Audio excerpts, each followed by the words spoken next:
对着 BA.5 的本土病例一直咧增加，有专家来预估到8月底 BA.5 的占比就会开始超过 BA.2。啊，讲到上高峰的时阵 ，BA.5 的确诊病例恐惊会来到9万例。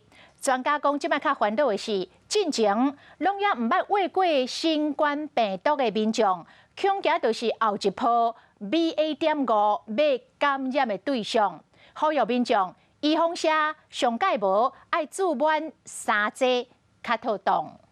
以后恐惊看袂到民众排队等要做 PCR， 因为国内体检需求减少，今仔社区体检站全部退场，不过是袂当大意，因为本土已经累积24个 BA.5， 有专家估算8月底 BA.5 的案例会超过 BA.2， 那一天可能超过3万例，高峰上少嘛是 BA.2 的4成左右。一旦 BA.5 的占比开始增加，它就会有一段时间的加速期，大概在2个礼拜。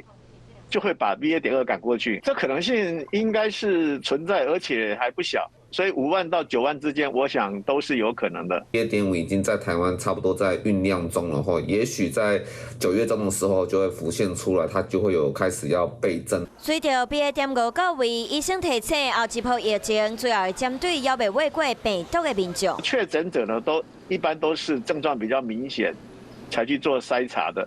那这些人呢，就是以那种免疫力还没有建立起来的人比较多。有染疫过的话呢，你多少会有一点 BA.2 留下来的保护力。那你比较不会重症呢，其实有些时候甚至你会轻到不会被诊断。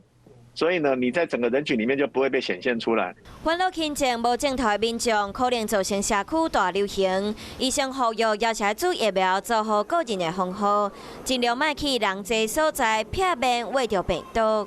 观众朋友，有一件事情不知道你们做了吗？